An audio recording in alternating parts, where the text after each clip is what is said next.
Hi மக்களே, இதுதாங்க ஆற்று நண்டு. ஆற்று நண்டு, களி நண்டு இப்படி சொல்லுவாங்க. சென்னையில் வந்து பழையற்கார் நண்டுன்னு சொல்லுவாங்க. பழையற்கார் நண்டுனா சென்னையில் தெரியாதவங்க யாருமே இருக்க மாட்டாங்க. இந்த நண்டு வந்து ரொம்ப ரொம்ப உடம்புக்கு வந்து குளிர்ச்சியான ஒரு நண்டுங்க. நண்டுனாலே சூடுன்னு சொல்லுவாங்க. கடல் நண்டுனா சூடு, ஆற்று நண்டுனா குளிர்ச்சிங்க. இது ரொம்ப வந்து எக்ஸ்போர்ட் நண்டு. இந்த நண்டுலாம் வந்து மேக்ஸிமம் யாருக்குமே அவ்வளோவா கிடைக்கவே கிடைக்காது. கிடைச்சா உடனே வாங்கி இதை நீங்கள் சமைச்சு சாப்பிட்டு பாருங்கள். சூப்பராகவே இருக்கும். கிரேவி பண்ணலாம், குழம்பு பண்ணலாம். இது வந்து உயிர் நண்டு. நாங்கள் வாங்கி வந்து ஃப்ரீசரில் வச்சுட்டோம்.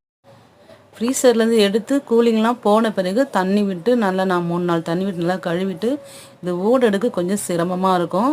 ரொம்ப ஸ்ட்ராங்காக இருக்கும். உரிக்கவே கஷ்டமாக இருக்கும்.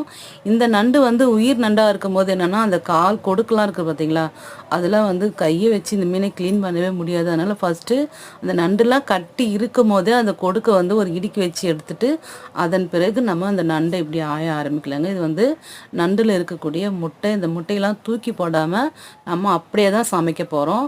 நான் வந்து ஃப்ரீசரில் வச்சதுனால இது என்னென்னா இந்த முழுசாகவே இந்த நண்டை வந்து அந்த கொடுக்கு எடுக்காமலே நான் வந்து இந்த நண்டை சமைக்க முடியுது.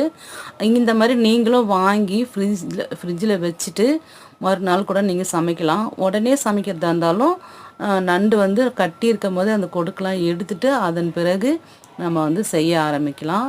இப்போ எனக்கு நண்டு முழுசாக அப்படியே வேணும்னாக்கா இது மாதிரி நீங்கள் பண்ணிக்கோங்க. நண்டு நீங்கள் மீனோ நண்டோ எது வாங்கினாலும் நீங்கள் சரி, ஞாயிற்றுக்கிழமை போய் வாங்காமல் முன்கூட்டியே வெள்ளிக்கிழமை, செவ்வாய்க்கிழமை அந்தமாரி நாளில் வந்து நீங்கள் வந்து விலை கம்மியாக இருக்கும். மீனோ நண்டோ எது வாங்கினாலும் அந்த டைமில் நீங்கள் வாங்கி நல்லா க்ளீன் பண்ணி நல்லா கழுவிட்டு அப்புறமா வந்து ஃப்ரீசரில் வச்சுட்டு நம்ம அதுக்கப்புறம் நம்ம எப்போ தேவையோ சமைக்கணும்னா அப்படியே இருக்குங்க. அது டேஸ்ட்டு மாறாமலே இருக்கும். நான் இந்த நண்டை எப்படி க்ளீன் பண்ணுறேன் அப்படின்றத பாருங்கள். சூப்பராக இருக்குங்க. அந்த நண்டு உடம்புக்கு ரொம்ப ரொம்ப ஒரு குளிர்ச்சியான நண்டுங்க. இது சூப்பராக இருக்கும். இந்த நண்டு வந்து கிடைக்கிறது ரொம்ப ரேராக தான் கிடைக்கும். இந்த கடல் நண்டு மாதிரிலாம் அவ்வளோ சீக்கிரமாக கிடைக்கவே கிடைக்காது. இந்த நண்டை இப்படி தான் க்ளீன் பண்ணோம். அந்த நண்டு கால் இருக்குது பார்த்தீங்களா, இந்த சின்ன சின்ன காலில் இருக்கிற அந்த ஓரத்தெல்லாம் மட்டும் கிள்ளி விட்டுருங்க. அதை மட்டும் நீங்கள் கிள்ளிட்டா போதும். அப்படி இல்லைனா சிசர் கட்டு கூட நம்ம கொடுத்துக்கலாம். இது வந்து கொஞ்சம் ஸ்ட்ராங்காக இருக்கும். கையாலே நம்ம உடைச்சாலே அது ஈஸியாகவே நல்லாவே உடச்சிக்கும். இதை மாதிரி நல்லா உடச்சிட்டு இந்த நண்டை நம்ம சுத்தம் பண்ணிக்கலாம். இந்த முட்டையை வந்து நீங்கள் தனியாக எடுத்து அதை மிளகு சீரகம் போட்டு வறுத்து சாப்பிட்டாலும் சூப்பராக இருக்கும். இல்லை அப்படியே குழம்புல போட்டு சாப்பிட்டாலும் நல்லாயிருக்கும்.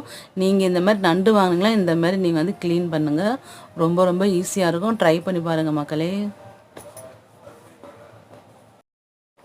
அடுத்து இந்த நண்டை எப்படி குழம்பு வைக்கலான்றதை அடுத்த